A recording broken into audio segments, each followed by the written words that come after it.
नमस्कार. आपल्या देशात अशी एक जागा आहे जी खूप विवादित असून पण खूप सुंदर आहे.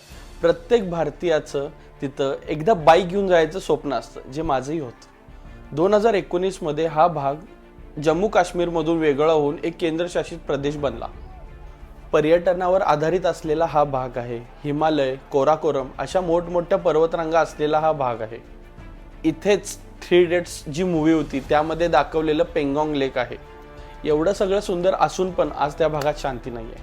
हा आपला भाग म्हणजे लेह लडाख. लेह लडाख 2019 मध्ये जेव्हा जम्मू काश्मीरला तोडून युनियन टेरिटरी झाला त्यावेळी लोकांनी खूप आनंद साजरा केला. पण जसजसा काळ गेला तसतशा लोकांच्या समस्या वाढू लागल्या. त्यामुळे लोकांना समजून चुकले की युनियन टेरिटरीमध्ये सगळ्याच गोष्टी या लोकांच्या हातात नसतात.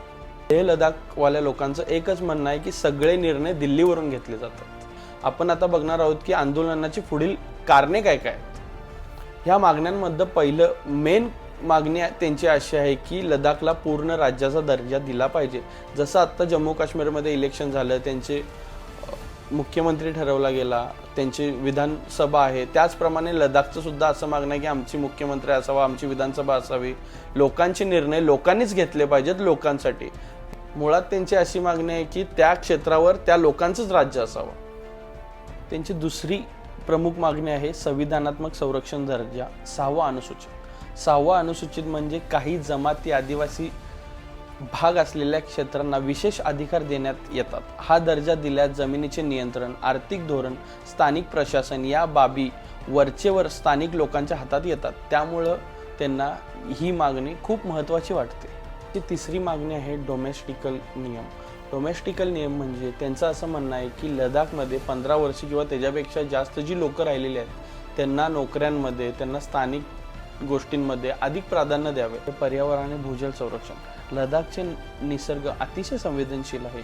ग्लेशियर, पाण्याची कमी, हवामानात बदल होणं याचा मोठा प्रभाव. लोकांची भीती आहे की मोठे प्रकल्प, खाणकाम, पर्यटन वाढ यामुळे निसर्ग प्रदूषित होईल. असे काही स्थानिक लोकांचे प्रमुख मुद्दे आहेत. आत्ता रिसेंटली 10 सप्टेंबर 2025 रोजी LABने 25 दिवसाचे उपोषण हंगर स्ट्राईक सुरू केले. त्यात सोनम वांगचुक लोक प्रसिद्ध पर्यावरणवादी कार्यकर्ता देखील सहभागी झाले. पुढे काही दिवसांनी उपोषण करणारे 2 लोक गंभीर अवस्थेत रुग्णालयात गेले. तेव्हा लोकांचा राग वाढला. 24 सप्टेंबर रोजी लेहमध्ये एक हडताल बोलवली गेली. लोकांनी रस्त्यावरून प्रदर्शन केले, पण आंदोलन हिंसक रूप घेतले. BJP कार्यालय जळले, सरकारी वाहने, अधिकाऱ्यांचे कार्यालय यांची तोडफोड झाली. त्यानंतर पोलिसांनी टिअर गॅस, लाठीचार्जांनी काही ठिकाणी फायरिंग केली. त्यामध्ये 4 लोकांचा मृत्यू झाला, अनेक जण जखमी झाले. त्यानंतर लेहमध्ये कर्फ्यू लागू करण्यात आला आणि 5 पेक्षा जास्त लोकांची सभाबंदी करण्यात आली. सेक्शन 163 BNSSच्या अंतर्गत. हिंसाचारानंतर सोनम वांगचुक यांनी आपले उपोषण तोडले आणि शांततेची अपील केली. केंद्र सरकारने वांगचुकच्या संघटनेचा FCRAचा परवाना रद्द केला. ही तक्रार करण्यात आली की काही अनधिकृत निधी त्यांना प्राप्त झाला आहे. ओव्हरऑल ह्या सगळ्या गोष्टीमध्ये सरकारचा दृष्टिकोन काय आहे हे आपण आता बघूया. आणि चीन ह्याच्याबरोबर बाउंड्री शेअर करतो, त्यामुळे हा खूप सेन्सिटिव्ह झोन आहे. अशा वेळेत आर्मीला फ्रीडम देणं त्या ठिकाणी खूप गरजेचं असतं. ज्यावेळेस तिथं स्थानिक प्रशासन येतं त्यावेळी आर्मीला तिथल्या पोलिसांशी, तिथल्या ब्युरोक्रॅटशी आणि तिथल्या सरकारशी संलग्न होऊन काम करावं लागतं. आणि हे आर्मीची गती स्लो करण्याचं काम आहे. त्यामुळं सरकारचा आता दृष्टिकोन आहे की तिथं केंद्रशासित प्रदेश राहणं हे खूप महत्त्वाचं आहे. लडाखची लोकसंख्या खूपच कमी आहे, त्यामुळे तिथे पाकिस्तान आणि चीनमधून लोक जरी येऊन राहिले तरी कोणाला समजणार नाही.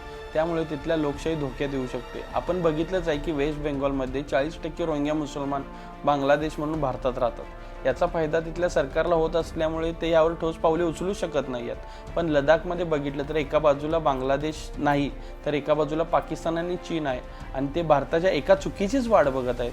त्यामुळे हा केंद्रशासित प्रदेश असणं खूप गरजेचं आहे. धन्यवाद. हा व्हिडिओ तुम्ही शेवटपर्यंत पाहिलात. मी दोन्ही बाजू तुमच्यासमोर ठेवायचा प्रयत्न केला. जर तुम्हाला हा व्हिडिओ आवडला असेल तर आमच्या चॅनलला सबस्क्राईब करा, लाईक करा, शेअर करा आणि नवनवीन व्हिडिओज आमच्या चॅनलवर तुम्ही नक्की बघत राहा.